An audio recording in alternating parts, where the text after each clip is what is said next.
بسم اللہ الرحمن الرحیم۔ آج آپ کے لیے ایک بڑی خوشخبری ہے کہ آج میں آپ کو روحانیت کی دنیا کا ایک ایسا خاص الخاص درود شریف تعلیم کروں گا کہ جو ہر طرح کی بڑے سے بڑی بیماریوں سے نجات کے لیے بہترین درود پاک ہے۔ ہر ایسے امراض کے جن کے علاج سے ڈاکٹر اور طبیب عاجز آ جائیں، ہاتھ کھینچ رہے ہیں، کہیں کہ مریض لا علاج ہے، لے جائیں اسے، ہم کچھ نہیں کر سکتے، انشاءاللہ رب کی رحمت سے یقینی شفا یابی نصیب ہوگی۔ اور میں آج آپ کو ایسے مریضوں کے واقعات سناؤں گا کہ جن کو ڈاکٹرز نے لا علاج قرار دے دیا، اور جن کے ریلیٹیوز اور جن کے عزیز و اقارب اور جن کے فیملی ممبرز بھی یہ سمجھ بیٹھے کہ بس یہ چند دنوں کا مہمان ہے، بس دنیا سے رخصت ہو جائے گا۔ انشاءاللہ جب آپ ان واقعات کو سنیں گے نا، آپ کو خوشی ہوگی اور ایک امید پیدا ہوگی، اور جب آپ یقین کامل کے ساتھ درود شفا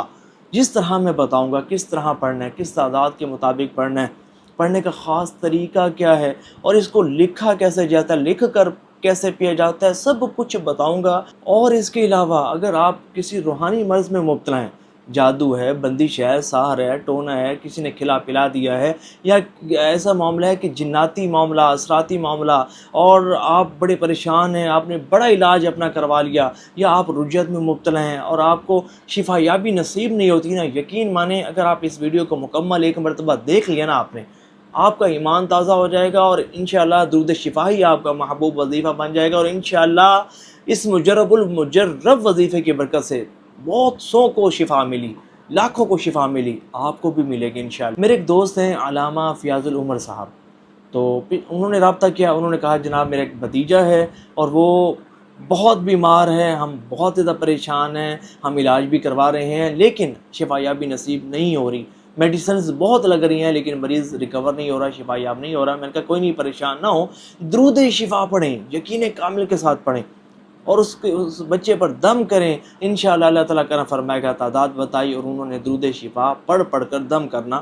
شروع کر دیا۔ اچھا، پھر میرے پاس تشریف لائے اور انہوں نے مجھے بتایا کہ الحمدللہ رب العالمین، اللہ پاک نے اسی درود شفا کی برکت سے بچے کو شفا عطا فرمائی، سبحان اللہ۔ اچھا، درود شفا کا ایک اور ایمان افروز واقعہ آپ کو سناتا ہوں۔ مجھے واٹس ایپ پر نا ایک بہن کا میسیج آیا، انہوں نے کہا کہ میری بہن عرصہ 11 ماہ سے مسلسل بیمار تھی، مسلسل بیمار، اور ہم نے اپنے علاقے کا کوئی ڈاکٹر نہیں چھوڑا، کوئی پروفیسر نہیں چھوڑا، کوئی اسپیشلسٹ نہیں چھوڑا، شان تھے 11 ماہ سے مسلسل میری بہن تکلیف میں تھی، بیماری میں مبتلا تھی۔ مجھ سے رابطہ کیا، میں نے کہا میری بہن پریشان نہ ہو، درود شفا پڑھیں توجہ سے، خشوع و خضوع سے، اور یقین کامل کے ساتھ دم کریں، مریضہ پر پانی پر دم کر کے پلائیں، اللہ تعالیٰ کرم فرمائے گا۔ کہتی ہیں کہ ہم نے آپ سے اجازت لی، درود شفا پڑھنا شروع کر دیا۔ کہتے ہیں کہ بھائی اللہ پاک نے اتنا کرم فرمایا ہے، 11 ماہ کی بیماری 11 دنوں میں ٹھیک ہونا شروع ہو گئی۔ کہتے ہیں کہ جب پڑھنا شروع کیا تو 11واں دن تھا، طبیعت میں بہتری آنا شروع ہو گئی، میڈیسنز نے کام کرنا شروع کر دیا، اور دن بدن وہ صحت یاب ہونا شروع ہو گئی۔ اور یعنی کہ اگر ہم کہیں نا کہ اس درود پاک میں موت کے علاوہ ہر امراض سے شفا یابی نصیب ہوتی ہے نا، تو یہ کہنا 100% درست ہوگا الحمدللہ۔ یہاں ایک بات بتاتا چلوں کہ علاج سنت ہے، علاج آپ کروائیں۔ سم ٹائمز یوں ہوتا ہے کہ بندے کے ساتھ روحانی معاملات ہوتے ہیں، اثرات جناتی معاملات ہوتے ہیں، بندش کے معاملات ہوتے ہیں، سحر جادو کے معاملات ہوتے ہیں، بعض اوقات جادو کے ذریعے مرض لگا دیا جاتا ہے۔ میڈیسن جتنی مرضی کھا لے بندہ، پورا ہاسپٹل کی میڈیسن بھی کھا لینا، تو شاید شفا یابی نصیب نہ ہو جب تک بندے کا روحانی علاج نہ ہو۔ تو جب درود شفا بندہ پڑھتا ہے نا، درود پاک ویسے پڑھنے والے پر اللہ پاک کی رحمتیں نازل ہوتی ہیں، اور درود شفا تو ایک خاص تحفہ ہے امراض سے شفا یابی کے لیے۔ جب بندہ درود شفا پڑھتا ہے نا، تو اللہ پاک کی رحمتوں کی برکت سے، نبی پاک علیہ السلام کی نگاہ عنایت کی برکت سے، درود پاک کی برکت سے شفا یابی نصیب ہونا شروع ہو جاتی ہے اور مرض ختم ہونا شروع ہو جاتا ہے۔ اچھا، اب اس کو پڑھنا کیسے ہے، اس کا طریقہ میں آپ کو بتاتا ہوں، اس کو اچھے طریقے سے سمجھ لیں۔ دیکھیں، سب سے پہلا کام وہ آپ کریں صدقہ، اپنا صدقہ ادا کریں۔ صدقہ رد البلا ہے، بڑی بڑی بیماریوں کو لے جاتا ہے۔ بہتر یہ ہے کہ اگر اللہ تعالیٰ نے آپ کو استطاعت دی ہے تو ایک بکری آپ ذبح کریں، اور وہ بکری ذبح کر کے کسی مدرسے وغیرہ میں دے دیں، اور یا کسی غریب کے گھر پہنچا دیں۔ اچھا، اس کے بعد آپ نے کرنا کیا ہے،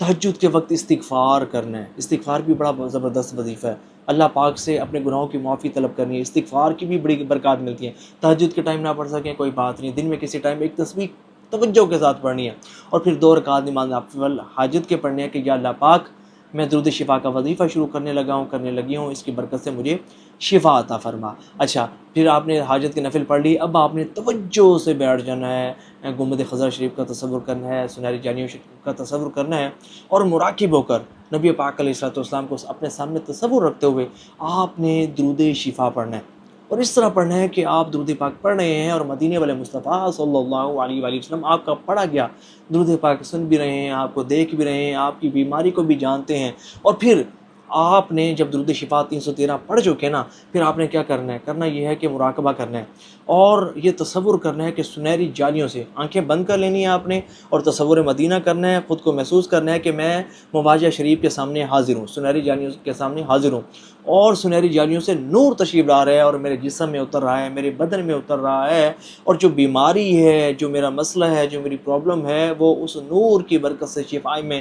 بدل رہی ہے۔ یہ تصور کرنا ہے۔ سنہری جالیوں کو تصور کر سکتے ہیں، یا یہ تصور بھی کر سکتے ہیں کہ نبی پاک علیہ الصلوۃ والسلام سامنے رونق افروز ہیں، اور آپ کے جسم اقدس سے نور تشریف لا رہا ہے اور میرے جسم میں اتر رہا ہے۔ اور اگر سر کا مسئلہ ہے، برین کا کوئی پرابلم ہے، آپ تصور کریں وہ نور سر میں اتر رہا ہے، جسم سر کے ذریعے جسم میں داخل ہو رہا ہے۔ دل کا مسئلہ ہے تو اس طرح دل کا تصور کریں گے۔ کسی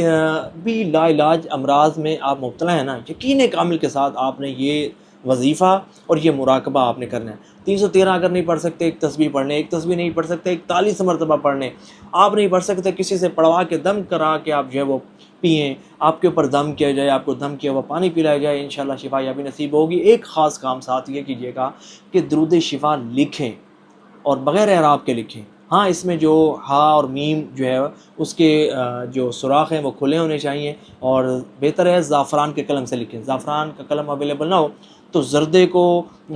پانی میں تھوڑے سے پانی میں پکائیں، اور اسے پین میں اس کی انک ڈالیں اور اسے لکھیں، اور ڈیلی جو ہے وہ درود شفا پانی میں لکھ کر ڈالیں، اور درود شفا 313 مرتبہ یا ایک تسبیح دم کریں، سارا دن وہ پانی پئیں۔ ایسے انشاءاللہ شفا یابی نصیب ہوگی کہ آپ حیران رہ جائیں گے، اور اس کے ساتھ ساتھ اس کا امپیکٹ آپ کی روحانیت پر بھی پڑے گا، اور انشاءاللہ آپ نیک نمازی بھی بن جائیں گے، اور انشاءاللہ عبادت کی توفیق بھی مل جائے گی۔ ثواب کی نیت سے اس ویڈیو کو شیئر ضرور کیجیے گا، اور میں دعا کرتا ہوں کہ یا اللہ پاک